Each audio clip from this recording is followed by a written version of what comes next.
NCP নেত্রী তাসনিম জারাকে নিয়ে সামাজিক যোগাযোগ মাধ্যম ফেসবুকে কুরুচিপূর্ণ মন্তব্য করায় কক্সবাজারের মহেশখালী উপজেলার জনস্বাস্থ্য প্রকৌশল অধিদপ্তরের কর্মচারী রেজাউল করিম কাজলকে চাকুরি থেকে সাময়িক বরখাস্ত করা হয়েছে। একই সঙ্গে বিভাগীয় মামলার সিদ্ধান্ত নেওয়া হয়েছে। বুধবার জনস্বাস্থ্য প্রকৌশল অধিদপ্তর চট্টগ্রাম সার্কেলের তত্ত্বাবধায়ক প্রকৌশলী মোহাম্মদ আলী আসগর স্বাক্ষরিত এক বিজ্ঞপ্তিতে এসব তথ্য জানানো হয়। বিষয়টি নিশ্চিত করে মহেশখালী জনস্বাস্থ্যের উপসহকারী প্রকৌশলী সুদর্শন কান্তি দে বলেন, সাময়িক বরখাস্ত করা হয়েছে, বিষয়টি সত্য। আমি বুধবার সকালে চিঠি পেয়েছি। তিনি বলেন, আমি যতটুকু জেনেছি সামাজিক যোগাযোগ মাধ্যমে মিথ্যা বানোয়াট কটূক্তি করে পোস্ট শেয়ার বা মন্তব্য করেছে সেটার সত্যতা পেয়ে ঊর্ধ্বতন কর্তৃপক্ষ সাময়িক বরখাস্ত করেছে। তার বিরুদ্ধে বিভাগীয় মামলায় যাবে কর্তৃপক্ষ।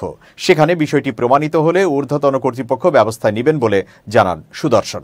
এই বিষয়ে বাংলাদেশ গণতান্ত্রিক ছাত্র শক্তি কেন্দ্রীয় কমিটির যুগ্ম সদস্য সচিব শাহরিয়ার মোহাম্মদ ইয়ামিন সামাজিক যোগাযোগ মাধ্যম ফেসবুকে পোস্ট করে লেখেন, তাসনিম জারা দেশের একজন নাগরিক হিসেবেই যদি ধরি, সরকারি আচরণ বিধি লঙ্ঘন করে দৃষ্টিকটু এডিটেড ফটোকার্ড ও কুরুচিপূর্ণ মন্তব্য করায় জনস্বাস্থ্য প্রকৌশলের কর্মচারী রেজাউল করিম কাজলকে চাকুরি থেকে বরখাস্ত করে বিভাগীয় মামলার সিদ্ধান্ত নেওয়া হয়েছে।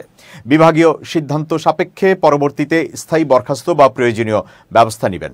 তিনি বলেন, 7 জুলাই রাতে ফেসবুকে পোস্ট করা হয়। সেটি সামাজিক যোগাযোগ মাধ্যমে ভাইরাল হওয়ার পর আমার পার্সোনাল জায়গা থেকে ঊর্ধ্বতন কর্মকর্তাকে জানিয়েছিলাম। ইউএনও, ডিসি এবং জনস্বাস্থ্য প্রকৌশল বরাবর বিষয়টি জানালে আজকে তার বিরুদ্ধে ব্যবস্থা নেওয়া হয়। আমরা গঠনমূলক সমালোচনা নিতে প্রস্তুত, কিন্তু এরকম মিথ্যা, বানোয়াট ও ভিত্তিহীন পোস্ট শেয়ার করে গুজব ছড়িয়ে সরকারি কর্মচারী হয়ে সরকারি বিধিমালা লঙ্ঘন করলে এগুলোর বিরুদ্ধে আমাদের অবস্থান, বলেন ইয়ামিন। সামাজিক যোগাযোগ মাধ্যমে মন্তব্য করা ফটোকার্ডটিতে দেখা যায় বড় করে তাসনিম জারা এবং সেখানে এক কোণায় রয়েছে প্রধান উপদেষ্টার ছবি। প্রধান উপদেষ্টার ছবির চোখে দেয়া আছে পাকিস্তানের পতাকা। এছাড়া রয়েছে এনসিপি আহ্বায়ক নাহিদ ইসলাম সহ অন্য এনসিপি নেতারা এবং সামাজিক যোগাযোগ মাধ্যমে আলোচিত আরও কয়েকজনের ছবি।